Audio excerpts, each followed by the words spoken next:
The Great Pyramids of Giza. Engineering beyond time. For thousands of years, the Great Pyramids of Giza have stood like eternal sentinels on the edge of the desert, defying time, weather, and even the relentless march of human civilization. And although historians and archaeologists have offered countless theories about their construction, alignment, and purpose, none has fully penetrated the aura of enigma that still surrounds them. An aura so potent that one cannot help but wonder if these ancient monuments are not simply tombs of kings, but coded messages carved into stone for future generations. Puzzles left by a civilization whose knowledge may have reached heights we have yet to grasp. Because when one looks closely at the sheer scale of the Great Pyramid, the so-called Pyramid of Khufu, with its original height of nearly 147 meters and its base measuring over 230 meters on each side, composed of more than 2 million massive limestone and granite blocks, each weighing several tons, one is confronted with a logistical riddle of almost absurd proportions. For how could a society without iron tools, without wheels capable of bearing such loads, and without advanced machinery, have managed to quarry, transport, and lift these blocks into place with such precision that even modern laser instruments struggle to find discrepancies greater than a few millimeters between them? And why is it that the pyramid is aligned almost perfectly with the cardinal points, with an accuracy of orientation to true north so refined that it surpasses some modern constructions, raising questions about whether the builders possessed astronomical and geodetic knowledge far beyond what we attribute to the Old Kingdom of Egypt? And furthermore, when one studies the interior passages, shafts, and chambers with their baffling angles and symbolic architecture, it seems less and less plausible that the pyramid served a purely funerary purpose, especially since no mummy of Khufu has ever been recovered there.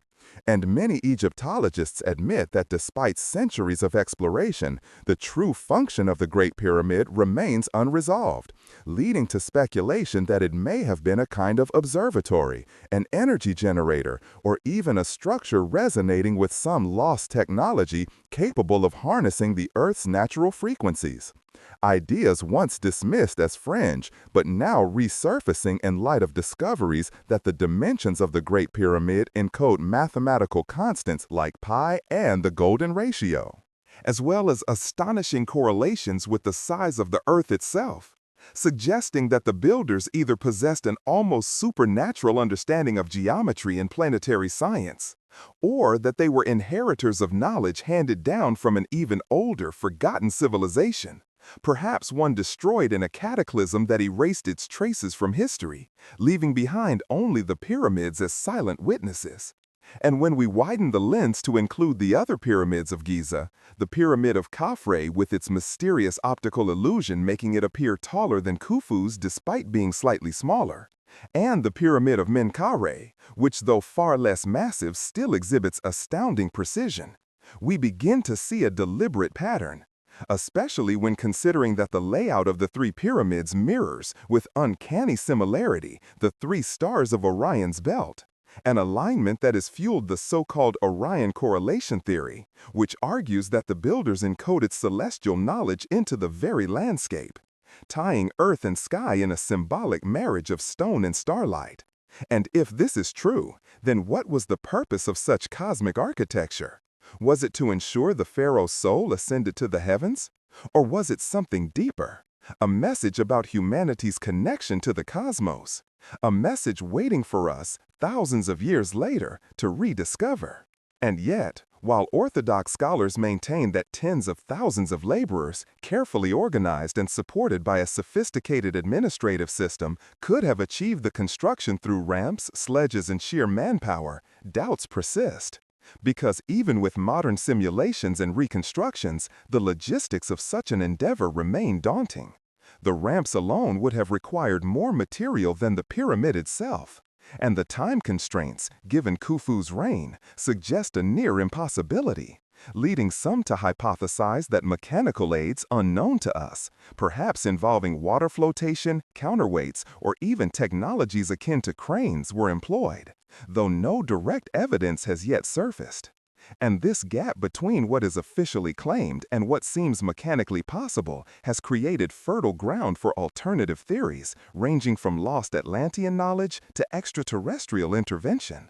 Ideas that may sound fantastical, but continue to resonate because the pyramids themselves stand as the ultimate rebuttal to skepticism. They are there, massive, precise, undeniable, whispering a challenge to our modern arrogance, as if to say, you still cannot do what we did. And when one contemplates the erosion patterns on the Sphinx, standing guard beside the pyramids, with its weathering suggesting prolonged exposure to heavy rainfall thousands of years earlier than the accepted date of construction, another layer of mystery emerges, implying that the Giza Plateau might have been occupied by an advanced culture long before the dynastic Egyptians, perhaps even stretching back to the end of the last ice age, around 10,000 BCE. When cataclysmic floods and climate shifts swept across the earth, erasing whole chapters of human prehistory, chapters that the pyramids may preserve in coded form. And if this is true, then the history books we rely upon are but fragments of a greater saga, one in which civilizations rise and fall, leaving behind cryptic monuments whose meanings are veiled until the time is ripe for revelation. And perhaps that time is now, as new technologies like ground-penetrating radar and muon tomography reveal hidden voids inside the pyramids, chambers unexplored, spaces sealed from millennia that may contain artifacts or texts capable of rewriting everything we think we know about the ancient world. But will we be allowed to see them, or will the truth remain hidden, guarded by governments, institutions, or even by the very stone itself, waiting for those bold enough to look deeper? And so the Great Pyramids of Giza remain not only architectural marvels, but also riddles carved into eternity, beckoning us with silent grandeur, teasing us with glimpses of forbidden knowledge, daring us to question whether our understanding of human history is merely the shadow of something far older, far stranger, and infinitely more profound.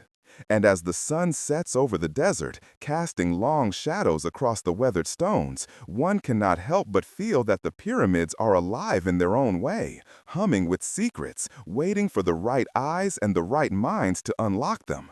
For within their colossal geometry lies not just the memory of a civilization, but perhaps the key to understanding who we are, where we came from, and what destiny awaits us beneath the same stars that guided their builders so long ago, a destiny inscribed in stone, encrypted in myth, and hidden in plain sight at the edge of the Sahara, where time itself seems to pause in reverence of the mystery that has never been solved, and perhaps never will be.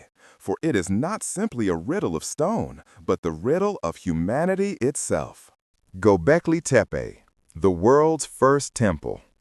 Long before the rise of the pharaohs, before the first stones of Stonehenge were raised, before the wheel was even widely used, there existed a place so extraordinary that its very discovery shattered the accepted timeline of human civilization. And that place is Göbekli Tepe, a windswept hill in southeastern Turkey where, beneath layers of soil and time, archaeologists in the 1990s uncovered the remains of a sprawling temple complex over 12,000 years old, twice as ancient as the pyramids. And this revelation forced historians to rethink everything they thought they knew about the dawn of organized society. Because according to conventional wisdom, humans at that time were mere hunter-gatherers, primitive bands focused on survival, too scattered and too simple to imagine, design, and construct colossal megalithic structures. Yet the evidence at Göbekli Tepe screams otherwise. With its massive T-shaped limestone pillars, some weighing up to 20 tons, carefully arranged in circular enclosures, each carved with haunting images of animals, serpents, birds, scorpions, and abstract symbols whose meanings remain elusive. And the sheer sophistication of the site suggests not only skilled stoneworking, but also advanced organization, a priestly class perhaps, or a collective ritual purpose strong enough to mobilize hundreds of people. And what's more, this construction predates agriculture, meaning the builders had not yet developed farming to sustain large settlements, a paradox that challenges the very foundation of archaeological theory. For it has always been believed that agriculture came first, leading to surplus food, which allowed cities, religion, and monumental architecture to follow. Yet Göbekli Tepe reverses this logic, implying that spirituality, myth, or some profound vision of the cosmos may have driven humans to gather, to build, and only afterward to invent farming as a means to support such endeavors. And so the question arises, what was so important, so urgent, that it compelled our ancestors to devote unimaginable labor to raise a temple on a barren hill, carving stones with tools of flint, dragging them without beasts of burden, erecting them with methods we still cannot replicate easily today, unless there was some guiding knowledge, some purpose lost to us? And indeed, when one stands within the ruins, one feels a strange gravity, as though the very stones still hum with the voices of those who gathered here millennia ago. And perhaps they were not simply worshippers of animals or stars, but custodians of a myth older than recorded memory, a myth that demanded material expression in the form of stone circles aligned with celestial events. And the fact that some enclosures seem oriented toward constellations, including Orion and Sirius, has led some researchers to argue that Göbekli Tepe functioned as an ancient observatory. A cosmic clock to track solstices, equinoxes, and the precession of the stars. A device not unlike the Antikythera mechanism, though carved in stone instead of bronze gears. And if this is true, it suggests that people of the Mesolithic era were far more attuned to the heavens than we can fathom, carrying a legacy of knowledge that had to have come from somewhere, perhaps passed down from a culture erased by the cataclysms at the end of the last ice age, when floods and fire reshaped the world, destroying settlements and scattering survivors who may have carried their memories into new lands, determined to anchor them in enduring symbols like those of Göbekli Tepe. And yet, as if to preserve its secrecy, the builders themselves deliberately buried the site around 8000 BCE, covering the massive pillars with earth and debris, entombing their sacred circles beneath the hill for reasons unknown. And this act of concealment is almost as baffling as the site itself. For why would a people pour centuries of labor into such an enormous complex only to cover it up? Unless they feared that their sacred knowledge would be misused, or unless they sought to preserve it for a future age, like a time capsule of stone, waiting for the right moment of rediscovery. And rediscovered it was, tens of thousands of years later, by mere chance, when a farmer stumbled upon carved stones jutting from the earth, setting in motion excavations that are still only a fraction complete, for less than 10% of the site has been unearthed, and already it has overturned history, leading us to wonder what further secrets lie buried beneath the untouched soil, secrets that may change not only how we see the past, but how we understand ourselves. Because if Göbekli Tepe is proof that humans were capable of monumental architecture and complex symbolic thought at such an early date, then what else might they have achieved? What cities might have flourished and vanished? What myths encoded in stone might await us in forgotten corners of the earth? And the carvings on the pillars only deepen the riddle. Because they do not merely depict animals of the local environment, but seem to tell stories. Stories of death and rebirth, of cosmic cycles, and some researchers claim that certain carvings represent constellations at specific epochs, even encoding the date of a comet strike around 10,900 BCE, the very event linked to the Younger Dryas period, a sudden cooling that may have triggered the collapse of ice sheets and unleashed floods remembered in myths as the Great Deluge, which echoes across cultures from Mesopotamia to the Americas. And if Göbekli Tepe indeed encodes this catastrophe, then it is not simply a temple, but also a library of survival, a monument warning of cosmic dangers, a message to us as much as to them. And in this light, the mysterious burial of the site may have been an act of preservation against destruction, an attempt to shield their legacy until humanity was once again ready to face it. But are we ready now, or are we still blind, dismissing what cannot be easily explained? For mainstream archaeology hesitates to embrace such interpretations, clinging to safer narratives of gradual progress. Yet the stones remain, undeniable, whispering truths older than history, truths that demand courage to hear. And as night falls on the barren hill of Göbekli Tepe, with stars wheeling overhead just as they did for those long-ago builders, one cannot help but imagine the fires that once burned within the circles, the chants that rose into the sky, the eyes that looked up with awe and terror at a universe they sought to understand through stone. And one begins to feel that perhaps we, in our cities of steel and glass, are not so different from them, still yearning to decode the cosmos, still haunted by the memory of disasters past, still searching for meaning in symbols carved long ago. And so Göbekli Tepe stands as both a question and an answer, a paradox in stone that forces us to admit that civilization may be far older, far more complex, and far more mysterious than we ever dared to believe.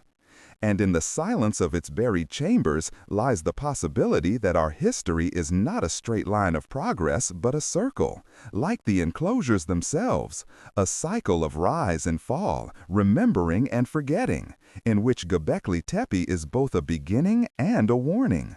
A place where the first spark of organized human culture was lit, or perhaps relit, by hands guided by myths we no longer understand. Myths that may one day return, demanding we listen once more to the messages carved in stone, messages that outlast empires, languages, and time itself, messages that wait for us to awaken. The Antikythera mechanism, ancient computer. At the bottom of the Aegean Sea, off the coast of a small Greek island called Antikythera in the year 1901, divers searching for sponges stumbled upon the wreck of an ancient ship, a discovery that would ultimately shake the foundations of history itself. For within the barnacle-encrusted cargo of statues and amphorae, they found a corroded lump of bronze that, when cleaned and studied, revealed itself to be something no one believed could exist in antiquity. A mechanical device of staggering complexity. A clockwork machine composed of precisely cut gears and cogs. Its craftsmanship rivaling that of 18th century watchmakers, yet it was built more than 2 millennia ago, around 100 BCE, and came to be known as the Antikythera mechanism, often described as the world's first computer. A description that might sound exaggerated until one realizes that this device could predict solar and lunar eclipses, chart the positions of planets, calculate the timing of the Olympic Games, and model the intricate movements of the heavens with astonishing accuracy. A feat so advanced that it forced scholars to question whether our understanding of ancient Greek technology, and indeed human history, was profoundly incomplete. For how could artisans and thinkers of that era, armed only with rudimentary tools, produce a mechanism with over 30 interlocking bronze gears, each cut with precision down to fractions of a millimeter, mounted on axles, operated with a hand crank, displaying data on carefully inscribed dials, as though it were a modern analog computer, and even more puzzling, why was it created? For whom? And how widespread was this level of knowledge? Because if such devices existed, surely there were others. Yet the Antikythera mechanism remains the only one we have found, as if it were a unique artifact, a singular glimpse into a lost chapter of technological history, or perhaps the last surviving representative of a tradition deliberately erased or forgotten. And as researchers pored over the device with X-ray tomography and 3D reconstruction, they found inscriptions, faint but legible, that seemed to act as an instruction manual, as if its makers expected it to be understood. But by whom? And why did such a sophisticated instrument disappear from history for over 1,000 years until the rise of medieval astronomical clocks? A disappearance so total it defies explanation, unless one interprets the possibility that ancient knowledge was suppressed, lost in fires like that of the Library of Alexandria, or destroyed during the chaotic collapse of civilizations, raising the chilling idea that humanity has risen to great heights before only to fall back into ignorance. And the Antikythera mechanism is the shard of a mirror reflecting what once was, and perhaps what could have been, had that knowledge endured. And yet, the mystery deepens, because some components of the mechanism seem to embody concepts that were not fully described in Western science until the 16th century, such as the use of epicyclic gearing to account for the irregularities in the moon's motion, suggesting either a leap of genius centuries ahead of its time or the survival of knowledge from an even older, forgotten source. And one cannot help but wonder whether its designers had access to traditions passed down from Babylonian or Egyptian astronomer priests, or whether, as some French theorists argue, it represents the remnants of a pre-classical civilization, perhaps the very Atlantis that Plato spoke of, a civilization capable of blending mathematics, engineering, and spirituality in ways we have only begun to rediscover. And the very shipwreck in which it was found raises further questions, for it contained luxury goods, bronze statues, fine pottery, and suggests a cargo destined for a wealthy patron, perhaps a Roman general or a Hellenistic king, implying that this mechanism was not a curiosity but a prized possession, possibly even a teaching tool, or a portable planetarium used by philosophers to demonstrate the order of the cosmos, an object of wonder and prestige that embodied humanity's longing to understand the heavens. And yet, its rediscovery was almost accidental, and one is struck by the eerie thought that if the sponge divers had not descended into that stormy sea on that fateful day, we might still be ignorant of its existence, continuing to believe that such complexity was beyond the ancients, continuing to underestimate the genius of those who lived before us, and perhaps still we do. For every discovery like the Antikythera mechanism hints at untold treasures still hidden beneath the earth and sea, artifacts waiting to challenge our smug narrative of progress, to remind us that the past may hold secrets greater than the future, and when one gazes at the reconstructed mechanism today, gleaming with replicated bronze gears, ticking with the rhythm of ancient astronomy, one feels a strange unease, as though we are looking at something out of place, an out-of-time machine, too advanced for its era. And this unease grows when we ask, what if the ancients did not invent it alone? What if they inherited fragments of a greater science from cultures erased by catastrophe? Or, more provocatively, what if they received inspiration from beyond, from intelligences not of this earth, as some have speculated? For the stars it charted are the same stars those intelligences might have come from. And whether one accepts such theories or not, the Antikythera mechanism remains a silent challenge, a bronze riddle, saying, you do not know your past as well as you think, and until you face that ignorance, you cannot know your future. And so it sits in a glass case in the National Archaeological Museum in Athens, its corroded fragments still whispering of forgotten knowledge, its reconstructed gear spinning out possibilities, reminding us that history is not a steady climb, but a series of ascents and collapses, and that once, long ago, on the deck of a ship sailing the Aegean, someone held in their hands a device that could model the cosmos, a device that proves beyond doubt that our ancestors were not primitive dreamers staring dumbly at the stars, but thinkers, engineers, visionaries, who, in their own way, rewrote human history long before we rediscovered what they had already known. And as the centuries pass, we are only now catching up to their brilliance, even as we wonder how much else remains lost, buried in shipwrecks, sealed in tombs, or waiting in forgotten ruins for us to rediscover. And the Antikythera mechanism, ancient and yet strangely modern, continues to remind us that the line between myth and reality is thin, and that perhaps the ancients were far closer to the stars than we dare to believe. The Nazca lines, messages to the gods? stretching across the arid plains of southern Peru, etched into the desert floor with strokes so vast they can only be fully seen from the sky. The Nazca lines remain one of humanity's most perplexing enigmas. An immense canvas where ancient hands carved geoglyphs of staggering scale. Hundreds of figures including hummingbirds, monkeys, spiders, jaguars, whales, lizards, and vast geometric patterns like spirals, trapezoids, and arrows that extend for kilometers. And while archaeologists tell us they were created between 500 BCE and 500 CE by the Nazca culture, the true purpose of these colossal markings remains shrouded in mystery. For why would a civilization without flight, without aerial perspective, create images that could not be fully appreciated from the ground, unless they were meant to be seen by someone or something far above? And as the hot desert sun bakes the stones and sand, preserving these geoglyphs for more than a millennium, we are left to ask not just how, but why.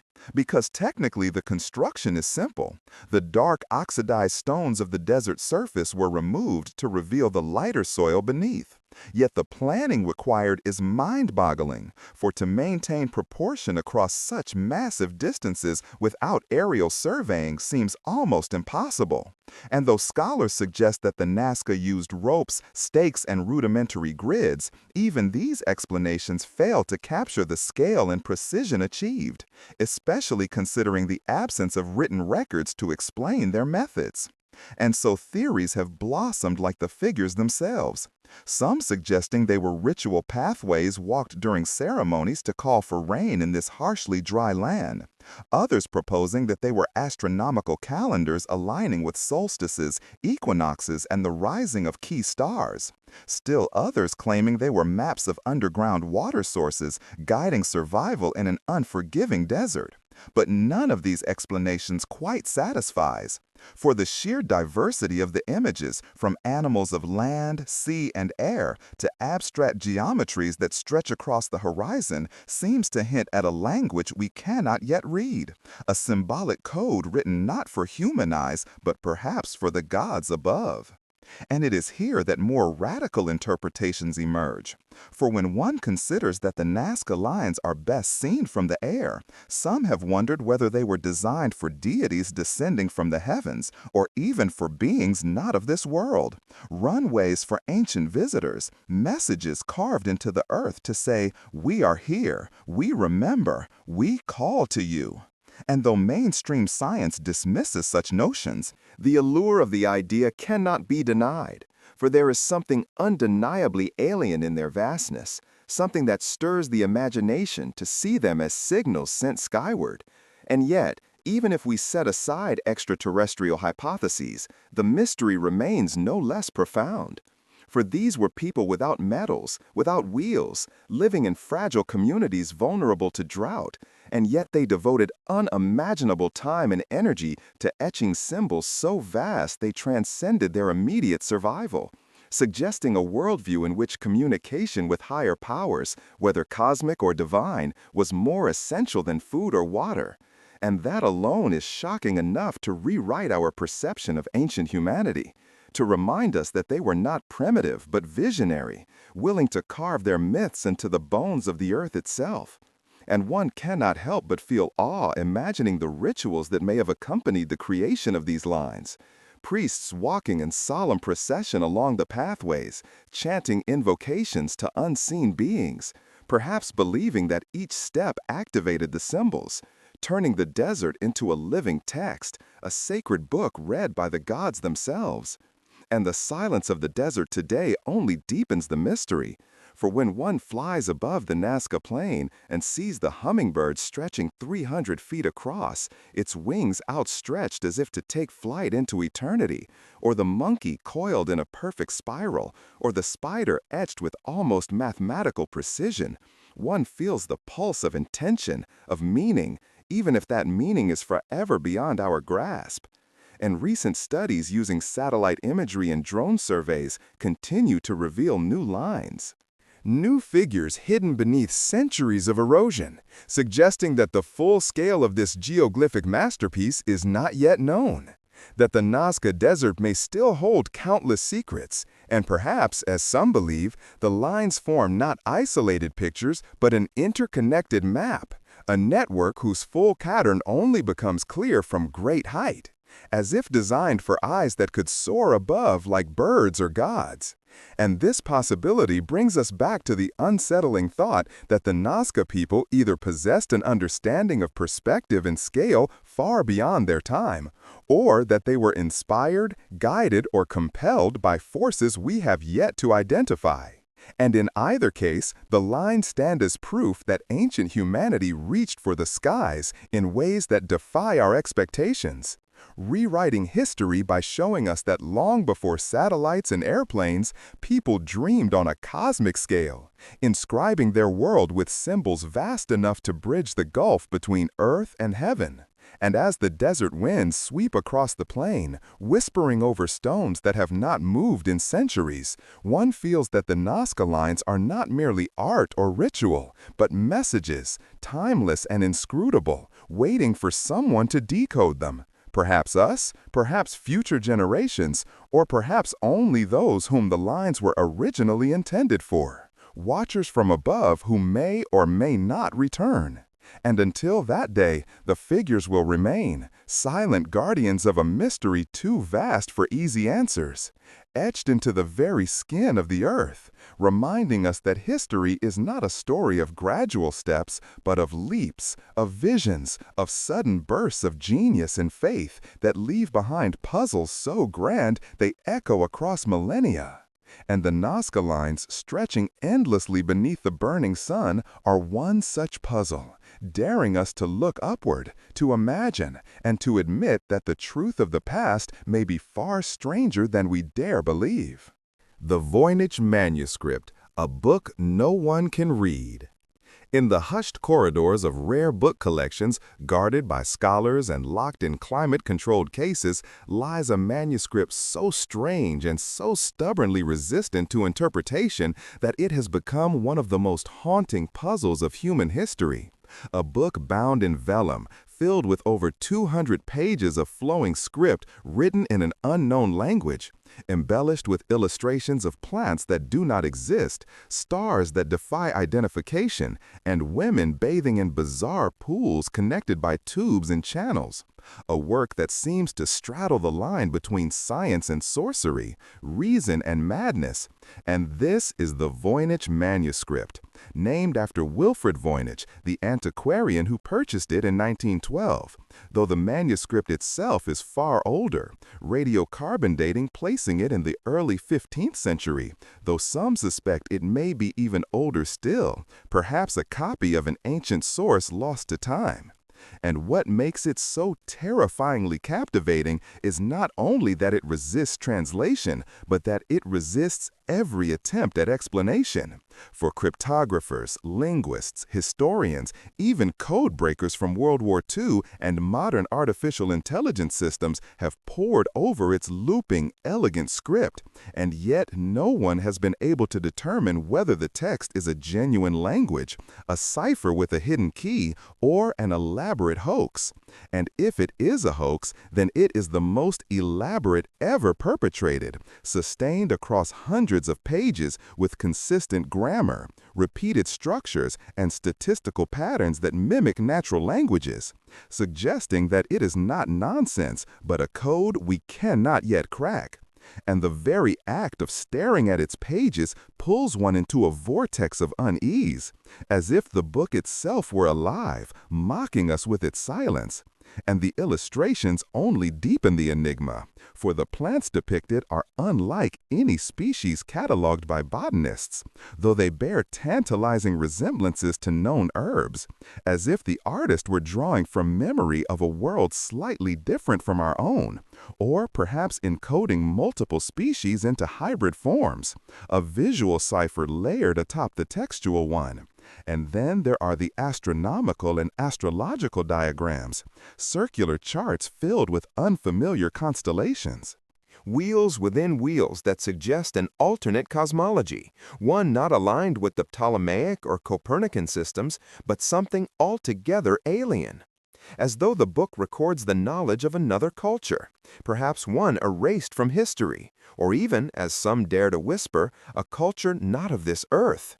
And the most unsettling section of all shows dozens of naked women, drawn with almost childlike simplicity, immersed in strange green fluids, passing through networks of pipes that resemble alchemical apparatus, though no known alchemical text resembles this imagery, leading some to speculate that it records esoteric rituals of healing, or fertility rites, or even knowledge of biological processes centuries ahead of its time.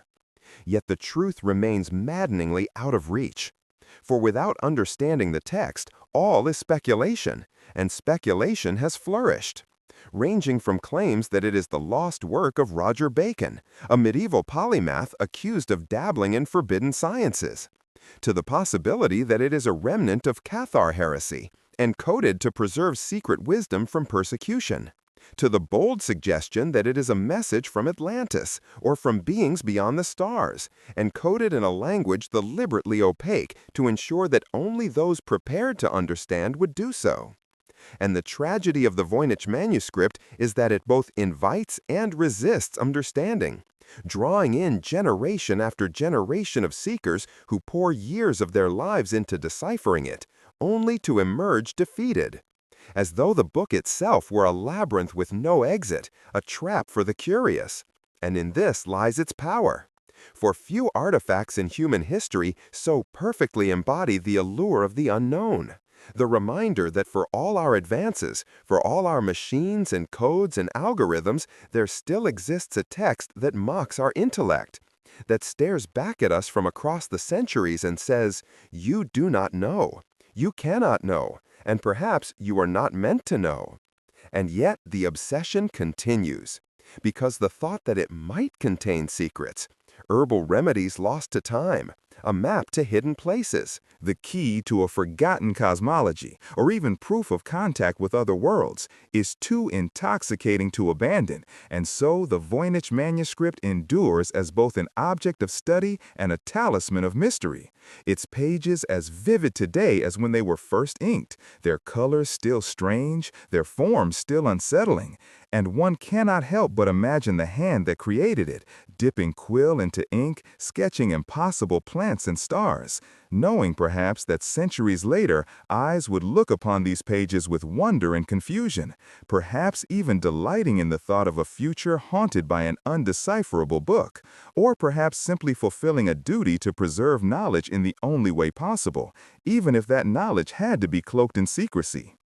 And as we stand on the threshold of new technologies, with artificial intelligence and quantum computation promising to crack codes beyond human capacity, one wonders if one day soon the Voynich manuscript will yield its secrets, and what those secrets will reveal about our past, our universe, or ourselves. But until that moment comes, it remains a mirror reflecting our own hunger for meaning, a riddle that rewrites history not by telling us what it says, but by reminding us that history is filled with silences, with gaps, with mysteries so deep that they defy our best efforts, and that sometimes the greatest story is not in the answers, but in the questions that refuse to die. Questions inked in looping letters across vellum, questions that whisper in the silence of the Benique Rare Book Library at Yale University, where the manuscript now rests, guarded and studied, but never understood. A book no one can read, yet one that speaks louder than almost any other, telling us that the past is not a closed book, but an unfinished one, and that perhaps hidden within its pages lies a truth we are not yet ready to face. The Great Sphinx of Giza, Erosion from an Older Age. Beneath the relentless Egyptian sun, half buried in the shifting sands of time, the Great Sphinx of Giza gazes eternally eastward. Its enigmatic face weathered but unyielding, a colossal sentinel carved from living limestone that has stood guard for millennia. Its purpose, origin, and age shrouded in a veil of silence so deep that even modern science hesitates to speak with certainty. For while conventional Egyptology insists that the Sphinx was built around 2500 BCE under the reign of Pharaoh Khafre, an astonishing and unsettling theory has arisen, one born not from hieroglyphs or dynastic records, but from the very scars upon its stone body. A theory that suggests the Sphinx is far older than the pyramids it seems to guard, older perhaps by thousands of years. Its age stretching back into a time before written history, before dynasties, into the very shadows of human memory. And this theory begins with the strange erosion patterns etched into the limestone. Patterns not of wind, as the desert would provide, but of water. Deep channels and vertical undulations that resemble the scars left by centuries of heavy rainfall. Rainfall that ceased in this region long before the time of Khafre. Rainfall belonging to a wetter climate that ended at least 7,000 years ago, meaning that the Sphinx could date not to 4,500 years ago, but to 9,000 or even 12,000 years ago.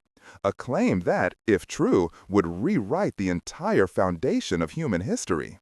For it would suggest the existence of a civilization advanced enough to carve colossal monuments long before Egypt's first pharaoh raised his crown. And here lies the abyss of mystery. Who carved it, and why? Egyptologists push back, arguing that the erosion could be explained by the pooling of water or by localized weathering.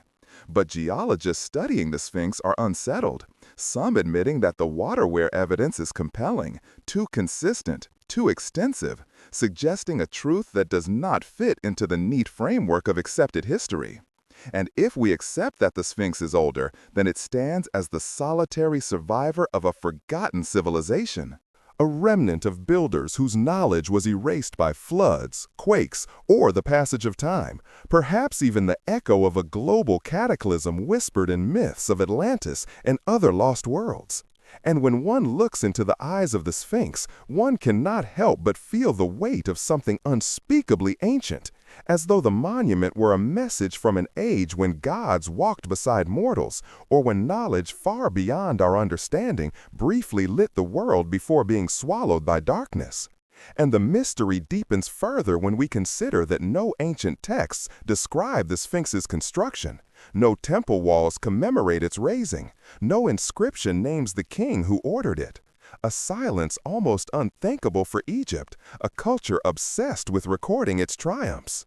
And this silence itself becomes suspicious, as though the Egyptians inherited the Sphinx rather than built it, shaping its head into the visage of a pharaoh long after its body was carved, reducing its massive proportions to humanize it, but leaving the lion-bodied colossus to whisper of a time when the desert was green and rivers nourished lands long forgotten. And so the Sphinx becomes a puzzle of geology, archaeology, and myth, a puzzle that gnaws at the boundaries of our historical timeline. For if the Sphinx is truly 12,000 years old, then it aligns with the end of the last ice age, a time when vast floods reshaped the earth, when sea levels rose dramatically, drowning coastlines and perhaps civilizations. And one must wonder, is the Sphinx the survivor of that deluge? A monument of a people erased by nature's fury, their only testament left in stone? Scholars recoil from such speculation, yet legends from across the world speak of a flood and of lost golden ages, from Mesopotamian epics to Native American myths. And the Sphinx, with its water-scarred body, seems to stand as geological proof of these stories, a silent nod to a chapter of human history we refuse to acknowledge. And as the centuries pass, the enigma deepens. For beneath the Sphinx, ground-penetrating radar has revealed mysterious voids and chambers, hidden beneath its paws and body, sealed off and unexplored, tantalizing in their potential to hold records or relics that could confirm its true age. Yet political restrictions and academic gatekeeping have kept these mysteries untouched.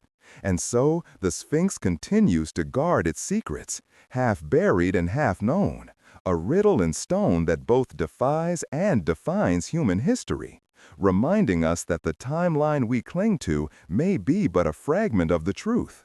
And as the sands shift around it, covering and uncovering the body of this ancient beast, we are forced to face the possibility that we are not the first advanced civilization to walk the earth, merely the latest. Inheritors of a past too immense, too shocking to fit neatly into the textbooks. A past written not in ink but in water, carved into the stone of the great Sphinx. A monument that may be older than memory itself, older than myth, a survivor of an age when the world was young and when humans, or something like humans, shaped stone to speak across the millennia. Their voice now heard as a question that refuses to fade. What do you truly know about the origins of civilization? The Antikythera mechanism, an ancient computer. Beneath the waters off the coast of a small Greek island in 1901, divers searching for sponges stumbled upon a shipwreck that would forever alter our understanding of the ancient world.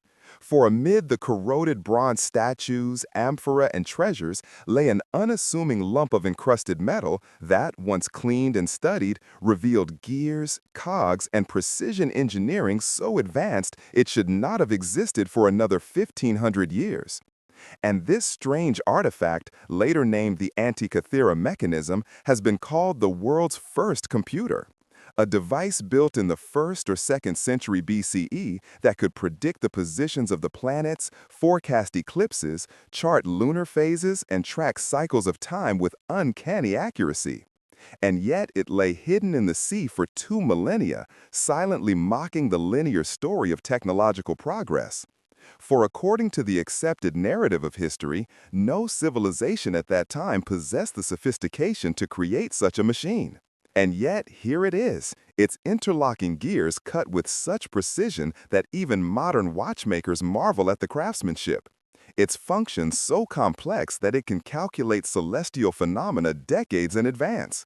A tool not of superstition, but of science, as though an entire branch of advanced mechanical engineering appeared in antiquity and then vanished without trace, leaving behind only this single corroded relic.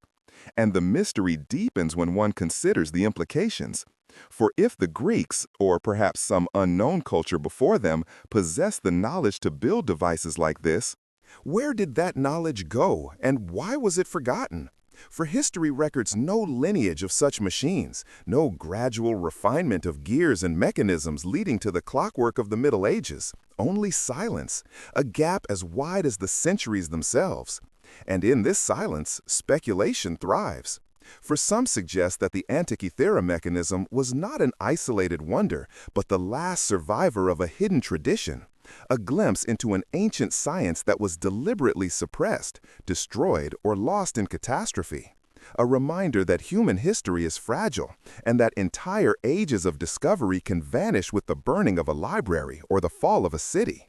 And yet others whisper darker possibilities, that the device is evidence of contact with civilizations unknown, either terrestrial or otherwise.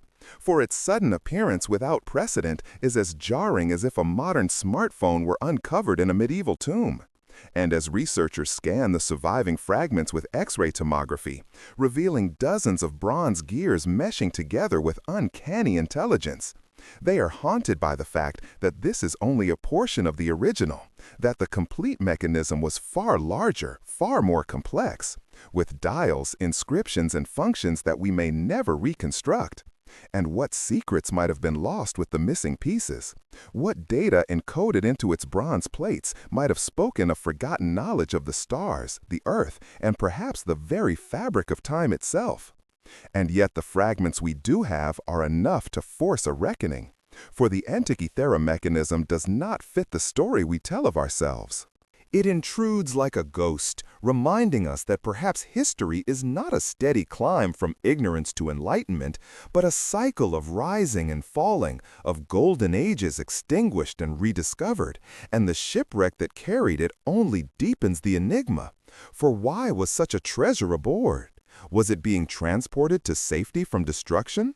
Was it stolen? Was it part of a greater collection of lost devices now rusting on the seabed? And who made it? Was it the work of an unknown genius inspired by the heavens, or the product of a school of engineers whose names are erased by time?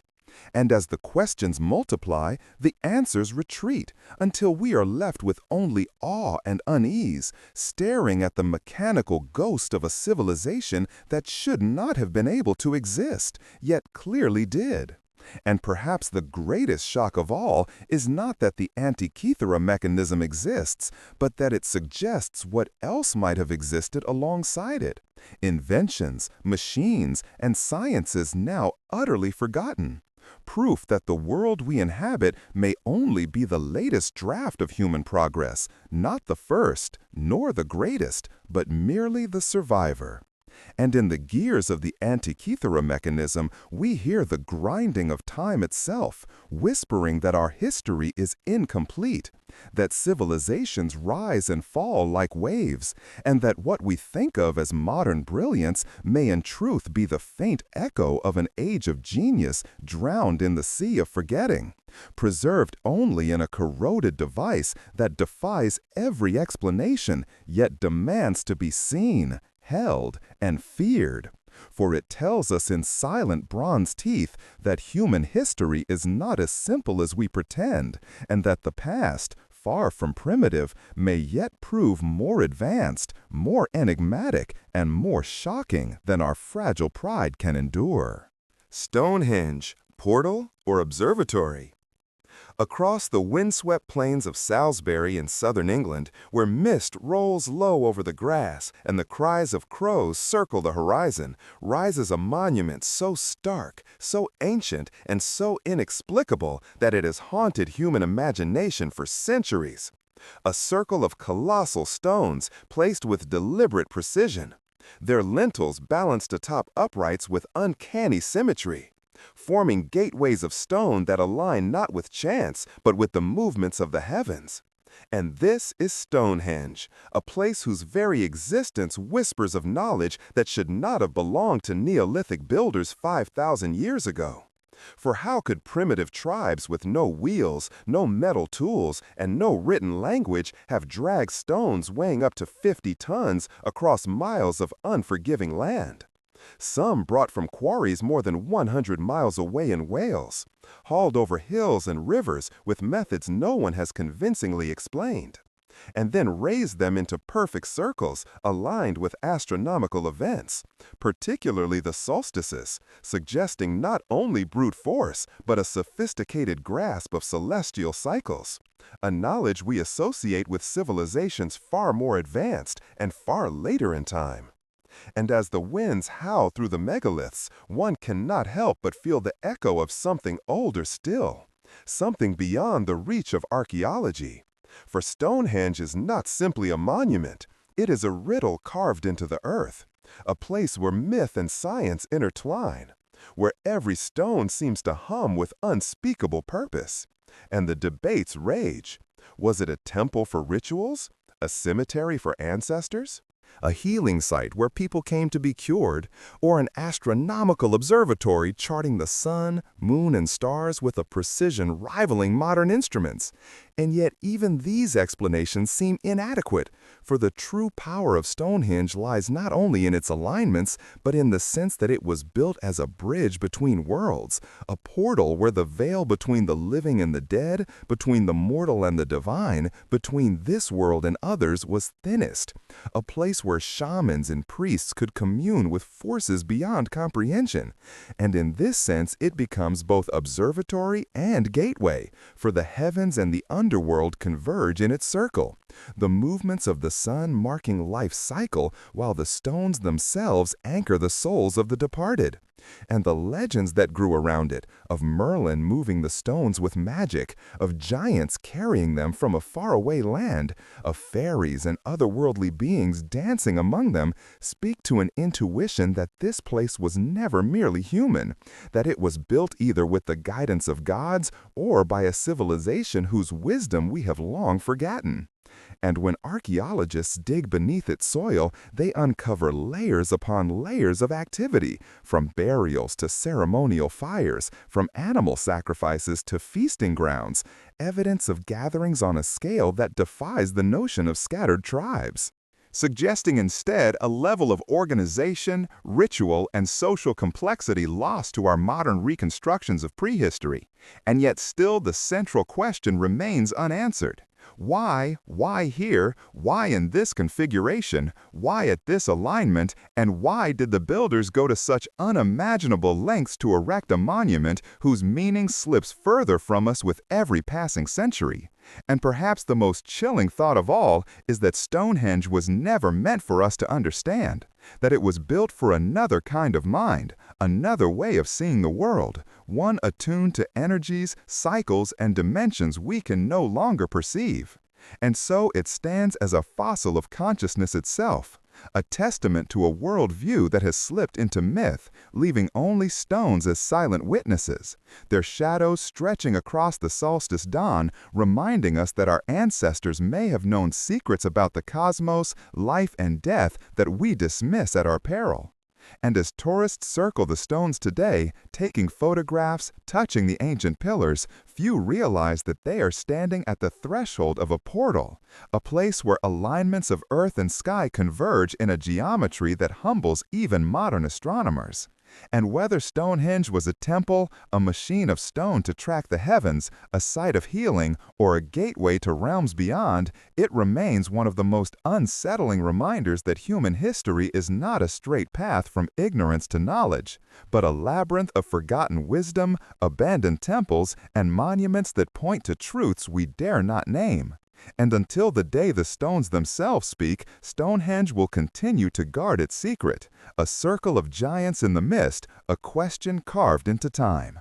Was it an observatory of the stars or a portal to something far stranger? The Olmec heads, faces of forgotten kings. Deep in the jungles and lowlands of Mexico, where humidity hangs heavy in the air and the earth swallows the remnants of ancient cities, rise colossal stone faces carved with such striking individuality and power that they seem less like statues and more like living beings frozen in time. And these are the Olmec colossal heads. 17 massive basalt monuments scattered across sites such as San Lorenzo, La Venta, and Tres Zapates, each weighing up to 50 tons, some towering over 10 feet high.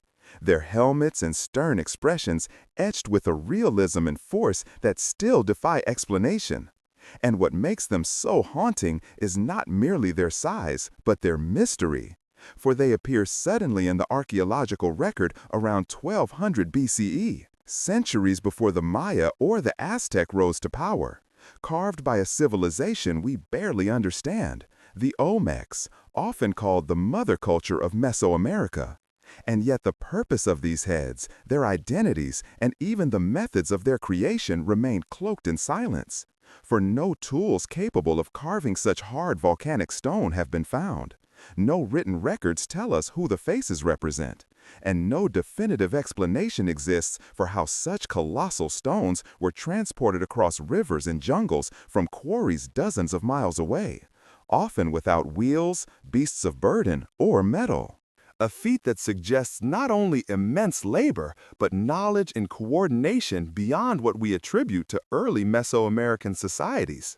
And when one gazes into the stern eyes of the heads, each different, each individual, one senses personality, authority, even presence, as though they were not generic depictions, but portraits, possibly of rulers, warriors, or even gods, their faces preserved in stone to gaze upon the world long after their flesh had turned to dust.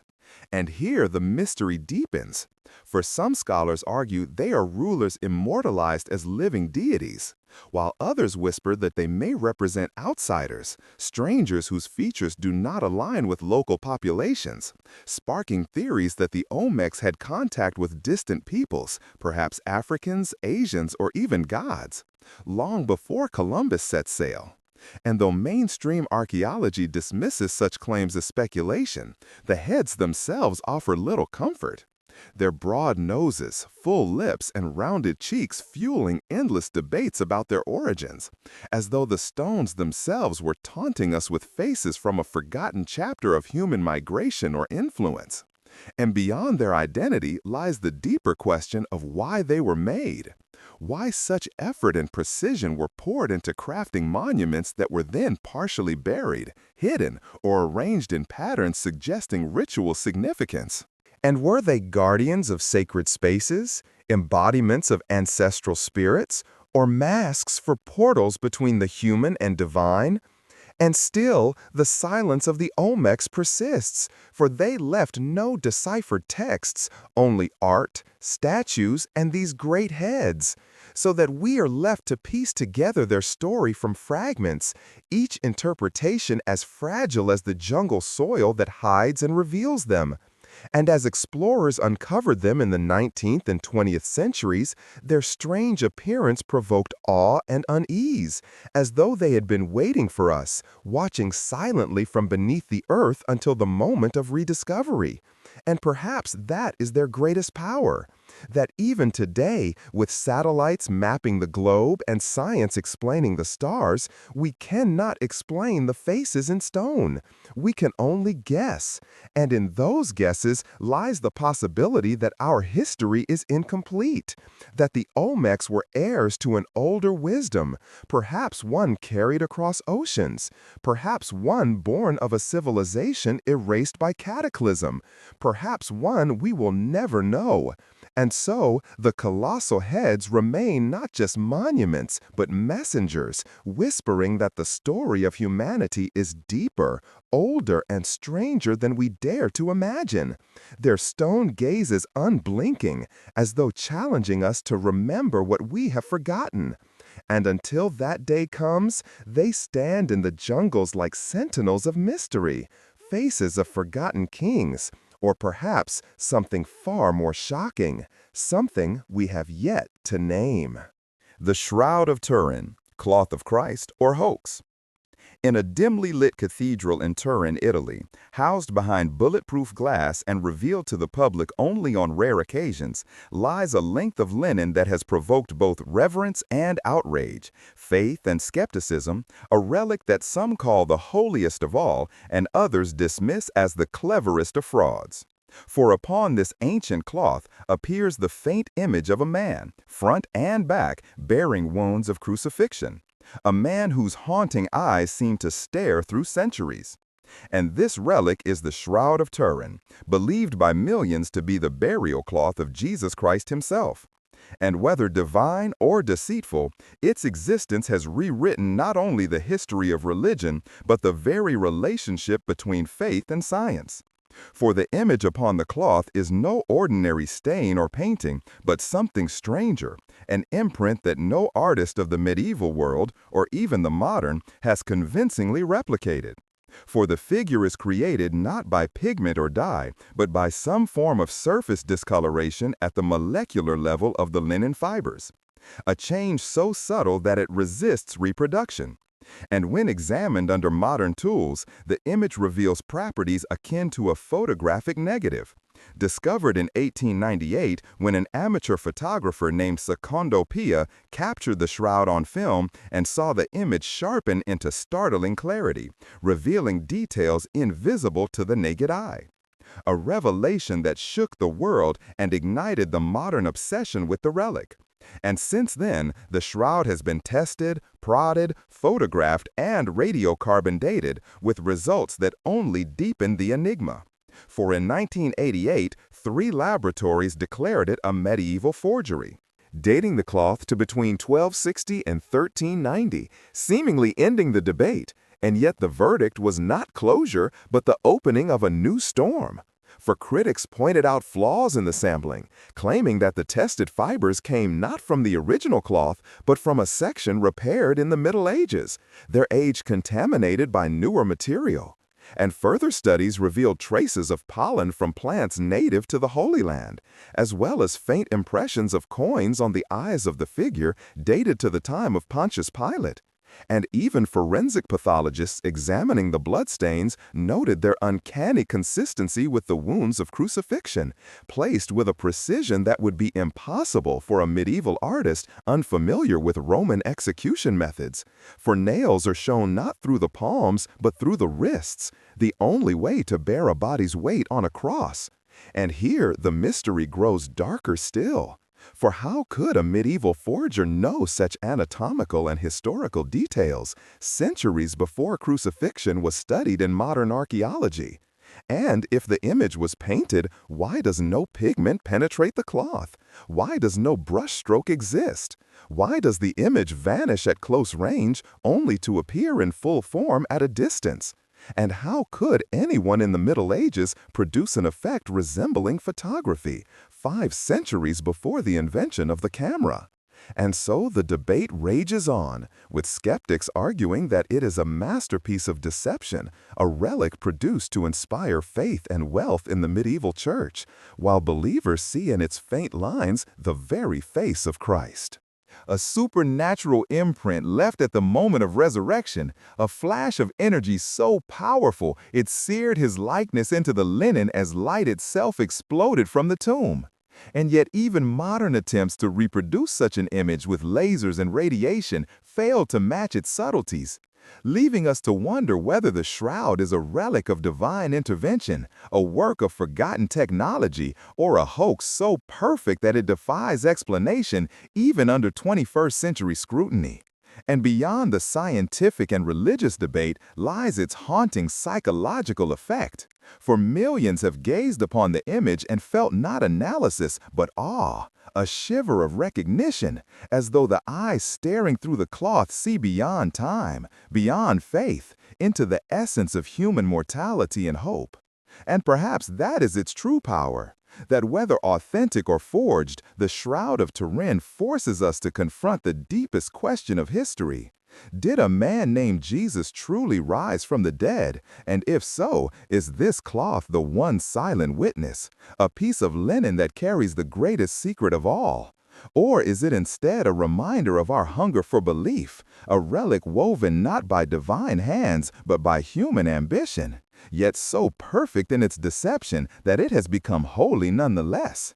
And as it lies in Turin, untouchable and unresolved, the shroud continues to blur the line between history and faith, between science and mystery. A length of cloth that refuses to yield its truth, whispering from behind its glass prison that some mysteries are not meant to be solved, but to be endured, haunting us with the possibility that the greatest story ever told may yet be etched in its fragile threads, waiting for the moment when humanity is ready to know the truth. The Lost City of Atlantis. Myth, memory, or reality?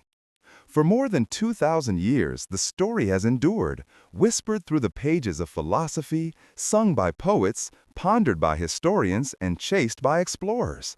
The tale of Atlantis, a great island civilization said to have flourished with unimaginable wealth, power, and knowledge before vanishing in a single day and night of catastrophe, swallowed by the sea.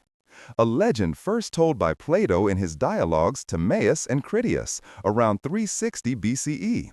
And while some dismiss it as mere allegory, a moral lesson against hubris and imperial arrogance, others insist that beneath the veneer of myth lies the faint memory of a real place, a real people, a real cataclysm that shattered the ancient world and left only echoes in legend. And the mystery of Atlantis has not merely entertained, but has altered human history, reshaping how we view ancient civilizations, igniting quests that redrew maps and fueling debates that refuse to die. For the details are too vivid, too strangely precise to ignore. Plato describing Atlantis as an island larger than Libya and Asia together, lying beyond the Pillars of Hercules, its concentric rings of land and sea encircling a great capital, its people masters of engineering and navigation, their temples coated with precious metals, their kings descended from Poseidon himself. And though Plato claimed his story was passed down through Egyptian priests, no other ancient source corroborates it. leaving us to wonder whether he invented it entirely or whether he preserved a fragment of truth from some forgotten epoch. And so across centuries the question has persisted. Was Atlantis real? And if so, where was it and what happened to it? Some have placed it in the Mediterranean, suggesting that Plato confused memory of the eruption of Thera, Santorini, around 1600 BCE, when a volcanic explosion obliterated much of the Minoan civilization, sending tidal waves across the Aegean and scattering survivors. And indeed, the Minoans' advanced culture, with their palaces, plumbing, and seafaring power, seems to echo Plato's account of a once great people struck down by divine wrath.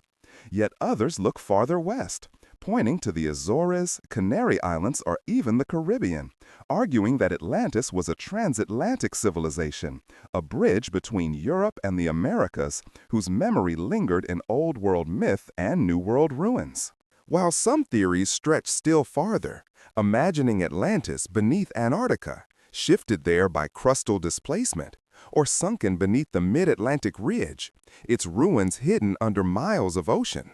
And each generation of explorers has chased it, from conquistadors searching the New World for golden cities, to modern divers scanning the seabed with sonar, to fringe theorists who insist satellite images already reveal structures deep beneath the Atlantic waves.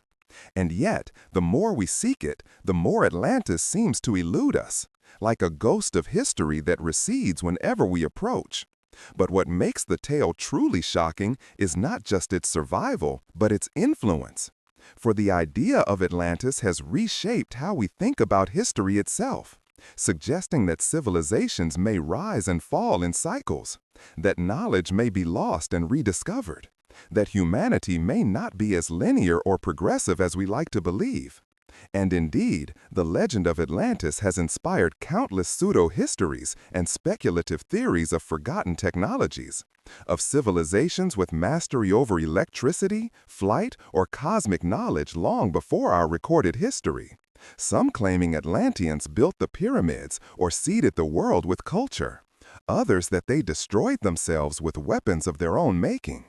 And while mainstream archaeology scoffs at such notions, the persistence of the story gnaws its certainty.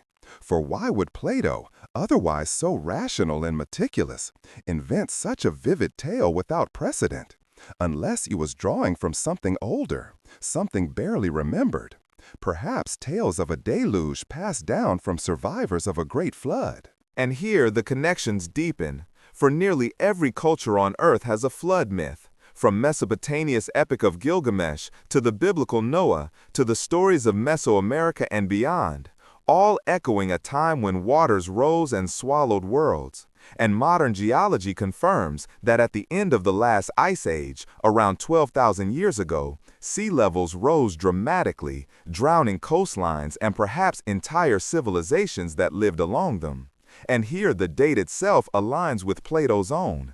He claimed Atlantis fell 9,000 years before Solon, the Athenian lawmaker who supposedly heard the tale from Egyptian priests, which would place its destruction around 11,600 years ago, precisely the time when glaciers melted, seas surged, and Earth trembled with climatic upheaval. An uncanny overlap that tempts us to ask whether Plato's Atlantis was not allegory at all, but a memory of real catastrophe, preserved in myth, refracted through centuries. And so we stand between doubt and wonder, caught between the skepticism of scholars and the allure of possibility. And whether Atlantis was a fable or a forgotten truth, its legend has shaped voyages, fueled scientific inquiry, and inspired countless searches for lost knowledge, rewriting not just history, but the very hunger with which we pursue it. For the story of Atlantis tells us that somewhere beneath the waves, or hidden in the ruins of time, lies a missing chapter of humanity, one that could transform our understanding of who we are and where we came from. And until the sea yields its secrets, Atlantis will remain both a place and an idea, a sunken mirror of our hopes and fears, luring us with the promise that the past is deeper than we know, and that perhaps the greatest empire the world ever saw lies silent beneath the ocean, waiting to rise again, not as stone and gold, but as truth. a truth that could shatter everything we think we know about human history. Easter Island Moai, walking statues. Far out in the remote waters of the Pacific, more than 2,000 miles from the nearest continental shore, lies a tiny volcanic island no larger than a small city. A place that once seemed forgotten by time. A place the world came to know as Easter Island, or Rapa Nui to its native people. And here, scattered across wind-swept plains and perched along rugged cliffs, stand hundreds of immense stone figures known as the Moai, each towering between 10 and 30 feet, carved from volcanic tuff, weighing up to 80 tons. Their faces solemn, elongated, gazing inland as if keeping vigil over a vanished world. And the greatest mystery that has haunted scholars, explorers, and storytellers for centuries is not only how these colossal statues were carved and transported, but why they were made, who they represent, and how they came to define one of the most enigmatic civilizations in human history. For when Dutch explorers first set foot on the island in 1722, they were astonished by the sight of these giants. And yet the islanders who greeted them seemed fragile, few in number, and living in conditions of scarcity, as though remnants of a once great people. And the contrast between the monumental scale of the statues and the modest resources of those who remained sparked questions that still have no easy answers.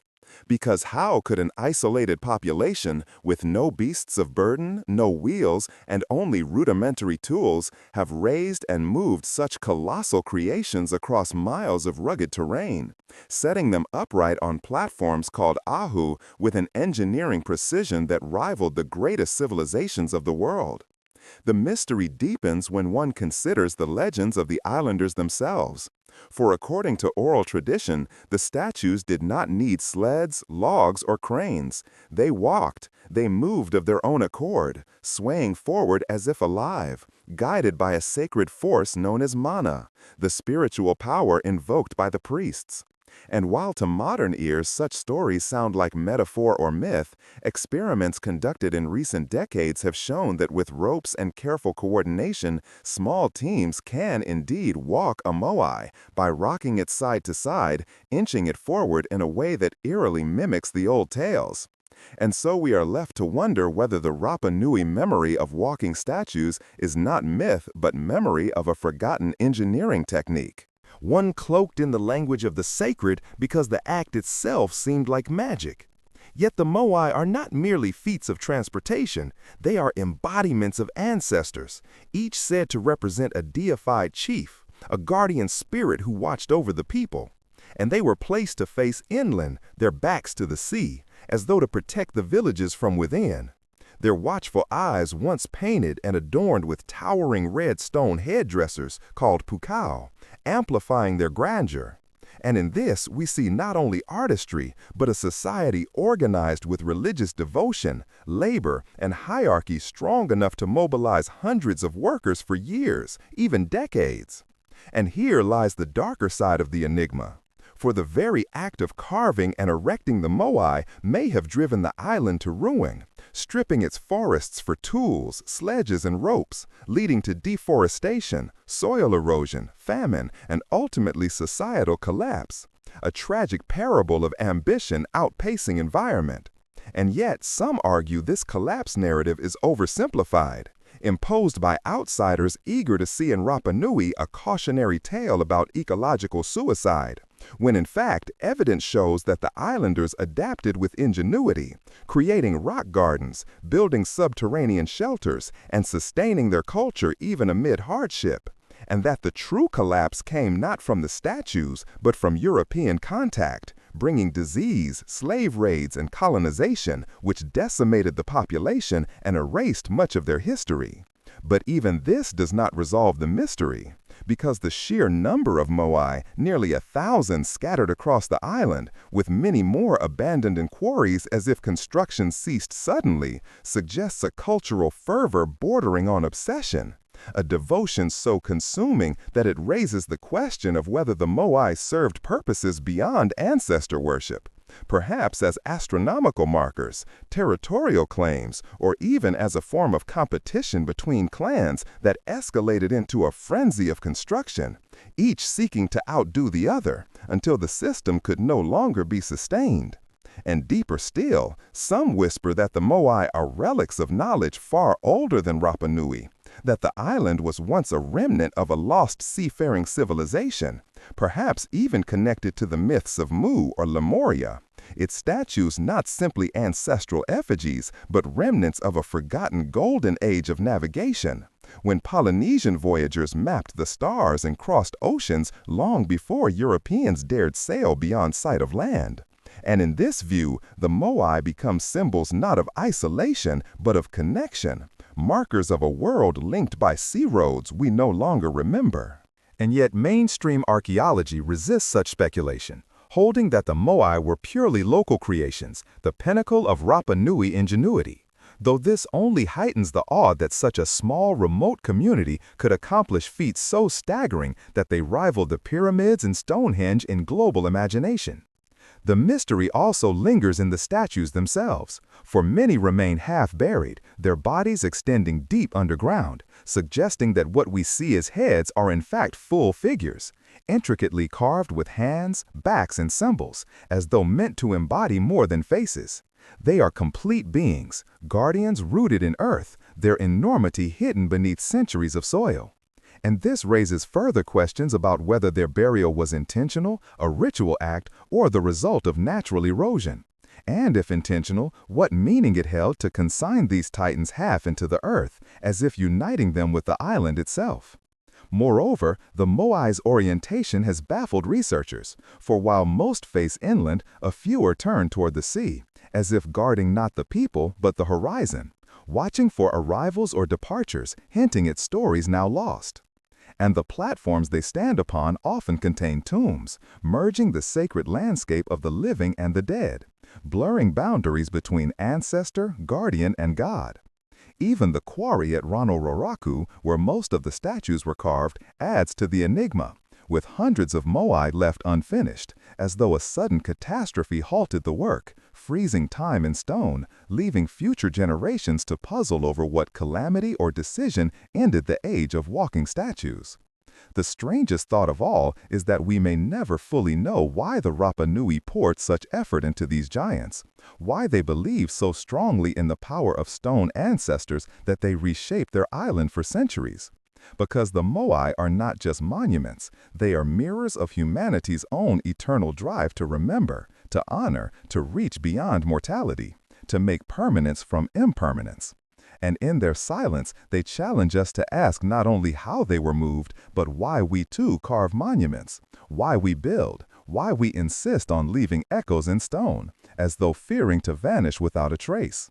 And so the Moai stand, some toppled, some still upright, some buried to their shoulders, guardians of a mystery that has rewritten human history by showing that even in the most remote corner of the earth, isolated by thousands of miles of ocean, humans dreamed as grandly as anywhere else, their vision as monumental, their mysteries as enduring. And whether we see them as ancestors, gods, astronomical markers, or whispers of a forgotten seafaring empire, the statues remind us that history is never small, even on the smallest islands, and that perhaps the greatest mysteries are not found in distant continents or buried empires, but in the silent eyes of stone that watch us still, waiting for us to understand. The Dead Sea Scrolls, hidden words of the past.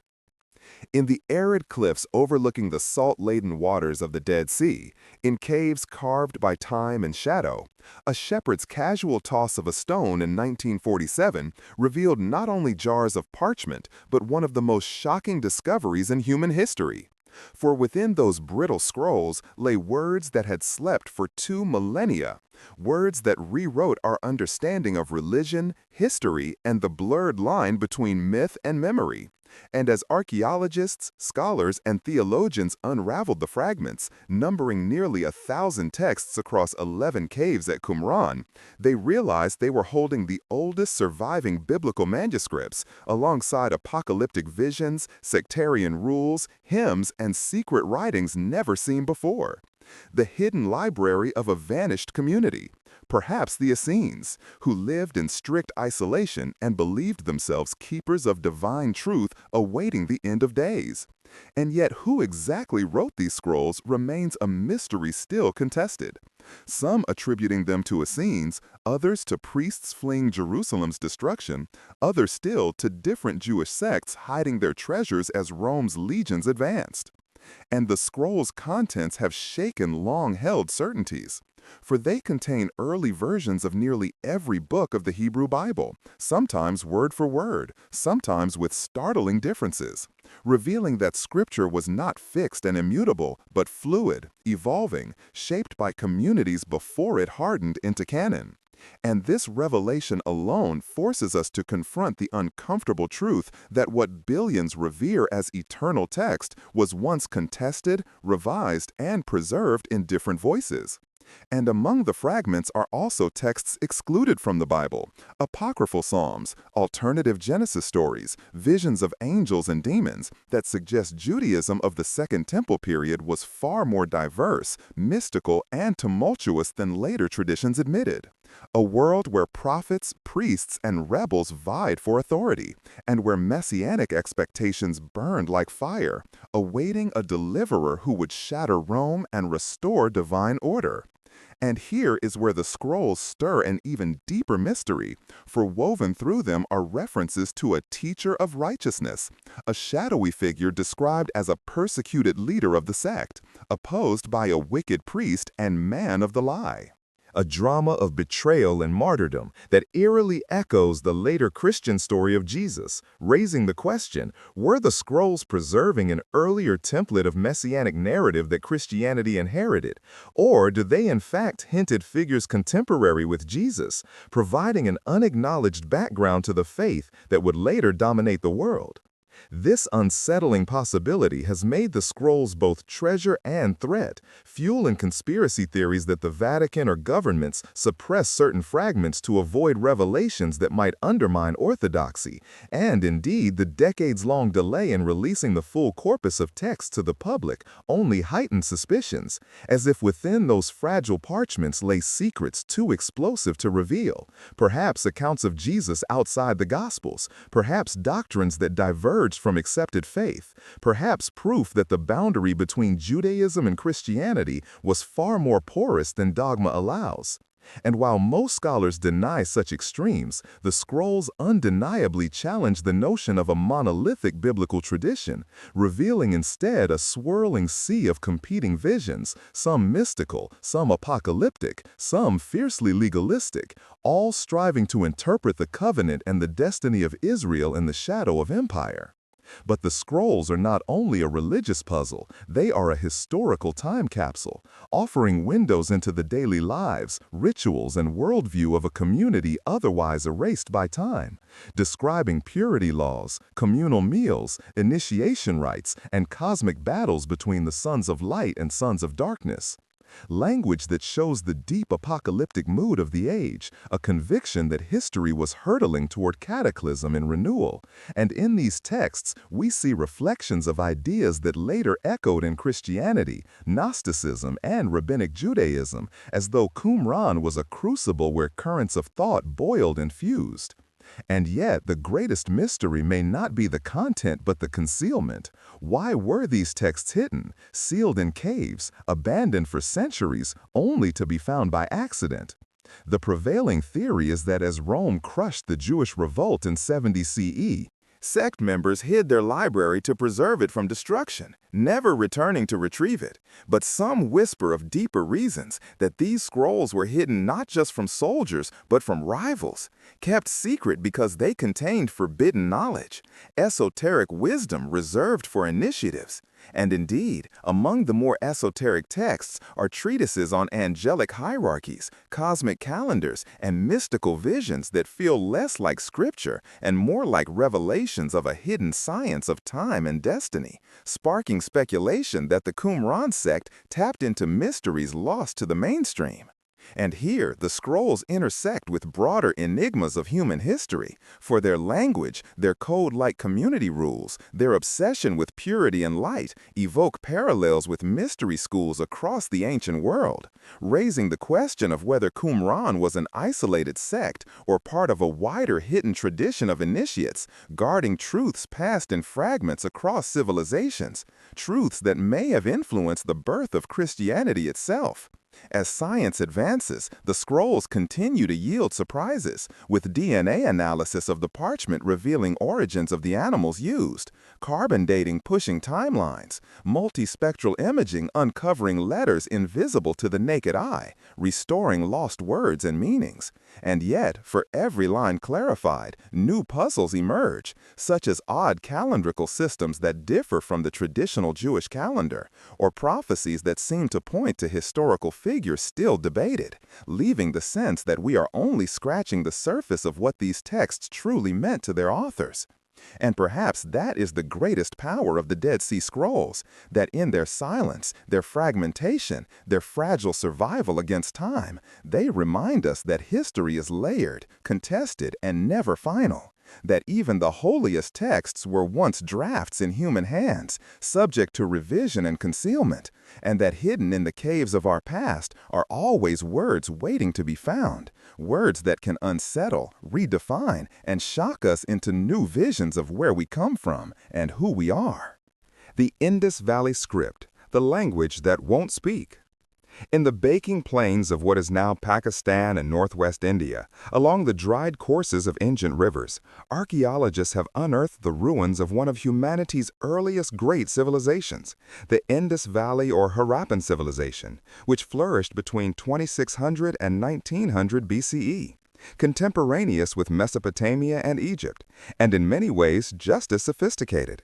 For here were cities built on grid patterns, with advanced drainage systems, standardized weights and measures, craft industries producing beads and pottery of astonishing precision, and evidence of long-distance trade stretching from Mesopotamia to Central Asia. And yet for all their achievements, the people of the Indus left behind no deciphered texts, no Rosetta Stone to unlock their language. Only thousands of tiny inscriptions etched into seals, pottery, and tablets, brief strings of symbols that tantalize but refuse to yield meaning, making the Indus script one of the most enduring and maddening mysteries of human history, the language that won't speak. And in this silence lies a shocking void. For without decipherment, we cannot know the names of their kings, their gods, their myths, their laws, or even the true name by which they call themselves. So that one of the great cradles of civilization remains faceless, its voice locked away in undeciphered signs. And what is most haunting is that the symbols are everywhere. Over 400 distinct signs have been cataloged, appearing in combinations that look tantalizingly like writing. Yet they are so brief, most no more than 5 characters, that linguists are left without the long texts needed to find patterns. And the debate rages on as to whether this is truly a script representing spoken language or some other system of notation, like religious symbols, clan marks, or proto-writing that never fully developed. And this uncertainty has made the Indus script a battlefield of theories. Some scholars convinced it represents a Dravidian language, ancestral to Tamil. Others claiming it encodes early Indo-Aryan tongues. Others insisting it is not a language at all, but symbolic shorthand. And yet, each new hypothesis, from computer-assisted statistical analyses to bold decipherments, runs aground on the same problem: the script's brevity and lack of bilingual texts, leaving us adrift with fragments that hint but never reveal. Consider the seals, small square objects often bearing the image of animals, unicorn-like creatures, bulls, elephants, tigers, paired with inscriptions, as though marking ownership, trade, or religious identity. And yet the exact function remains unknown, for the animals themselves may be symbolic, totems of clans or gods, or literal depictions of valued creatures. But without the words to anchor them, they drift in ambiguity. And so too do the strange signs, some resembling fish, jars, tridents, or geometric patterns repeated across sites from Harappa to Mohenjo-Daro to Dolavira, suggesting standardization across a vast area. A script shared by a people bound in a cultural web we only half perceive. And what is most shocking is that this civilization spanned an area larger than Mesopotamia and Egypt combined, yet it left behind no decipherable chronicles, as though its voice was deliberately muted or lost by catastrophe. And here the mystery darkens, for around 1900 BCE, the Indus cities decline, their great urban order fragmenting, their drains clogged, their bricks reused, their people dispersing into villages. And the reasons remain debated: climate change, river shifts, invasions, internal collapse. And with this unraveling, the script too vanishes, never to be written again. Unlike Mesopotamian cuneiform or Egyptian hieroglyphs that evolved over millennia, the Indus symbols fell silent, leaving no descendants, no continuity, only mute fragments. And thus the civilization is doubly erased, its voice silenced not only by time, but by the absence of a key to resurrect it. Modern technology has tried to force the script to speak, with artificial intelligence analyzing sign patterns, revealing that they do exhibit characteristics of linguistic writing, non-random sequences, syntactic structures, but even so, AI cannot reveal the words themselves, only confirm that structure lies beneath the silence. And so the tantalizing question lingers.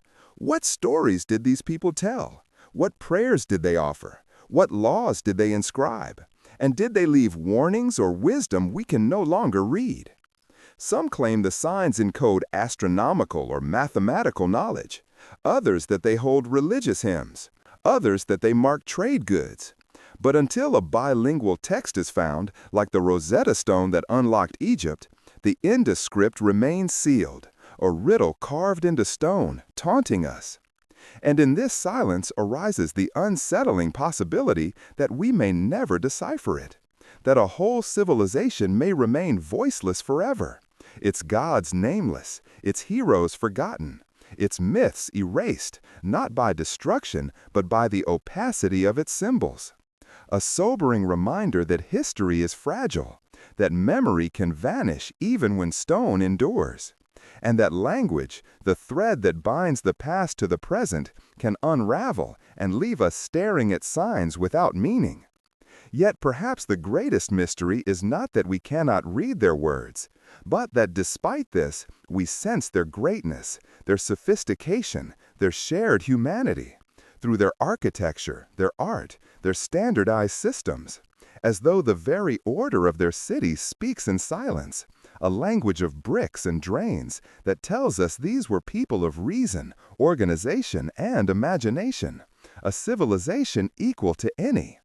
And so their mute script becomes all the more haunting, for it withholds the final layer, the inner voice that would let us hear them as they heard themselves. And so the Indus Valley script remains the language that will not speak, a wall of silence across 4,000 years.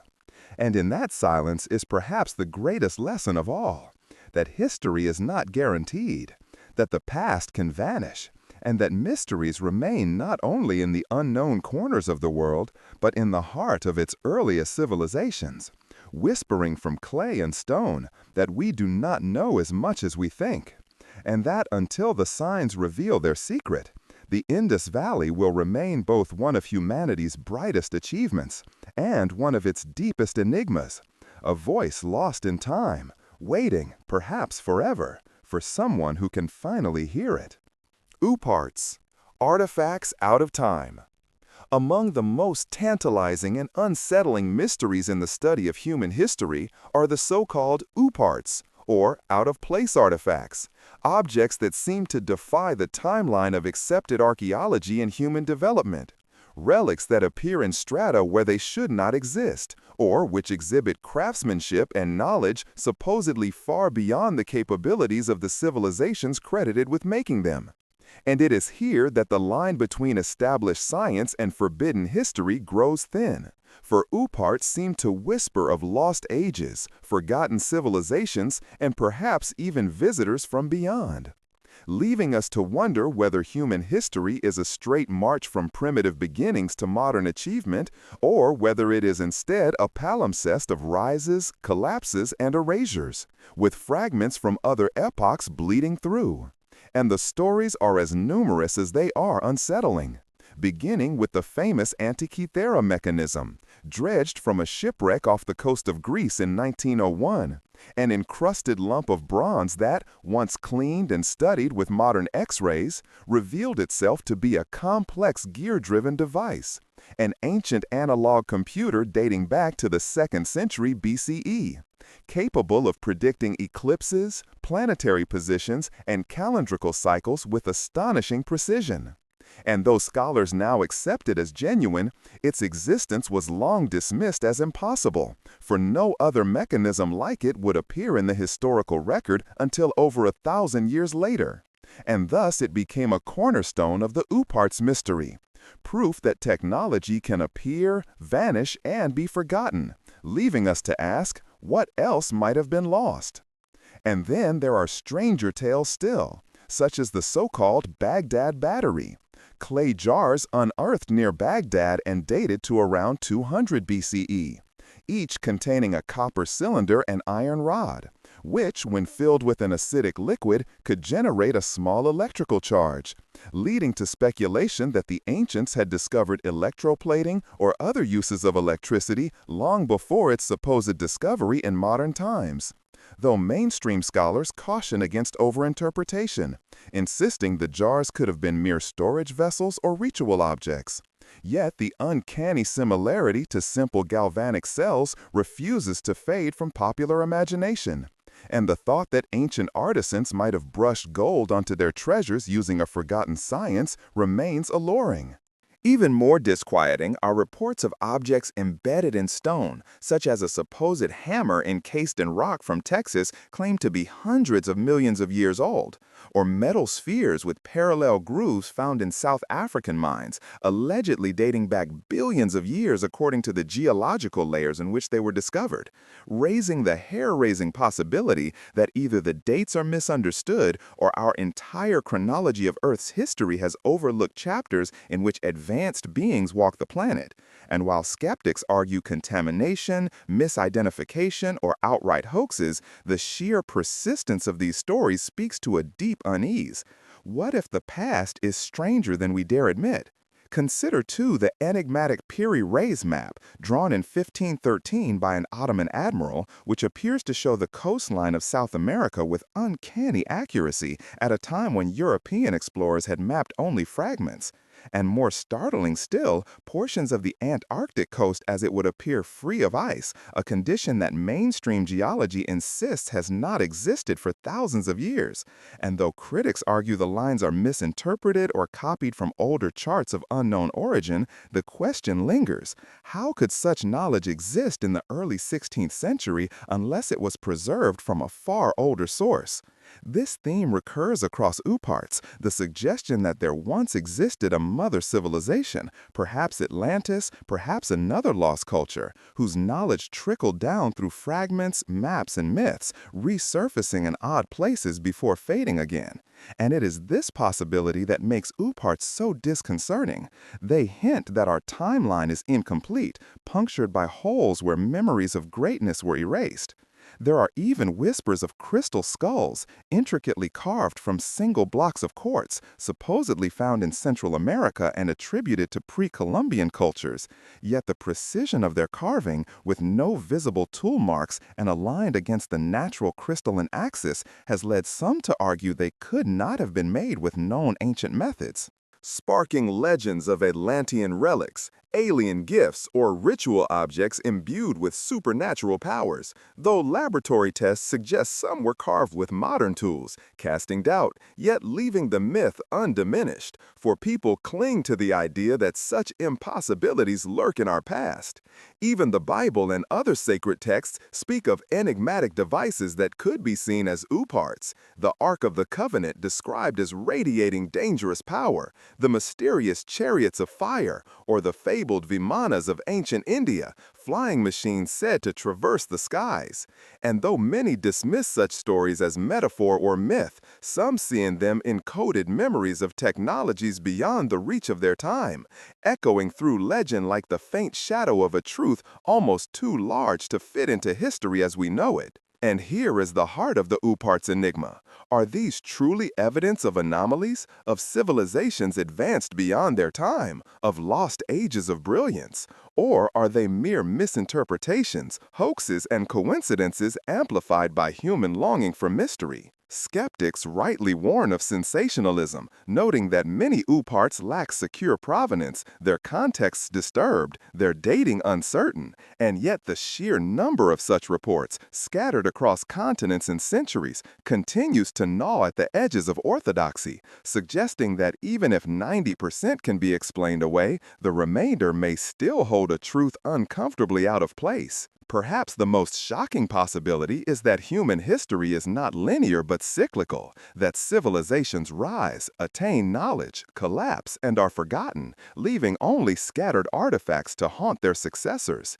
And in this light, Ooparts are not so much anomalies as echoes of forgotten chapters, hints that our ancestors may have known more, achieved more, and lost more than we can imagine, and that our own era is not the pinnacle of progress but merely another turn in a wheel that has spun many times before. And so the mystery endures, the Ooparts sitting like splinters in the timeline, small, silent objects that refuse to fit, that whisper of things out of time. And whether they are misinterpreted curiosities, genuine relics of lost ages, or even gifts from visitors not of this world, they remind us that the past is not closed, that history is not a settled book, but a palimpsest still being written, and that at the edges of knowledge there will always be artifacts that do not belong, daring us to question everything we think we know about who we are, where we came from, and how many times humanity has walked this earth,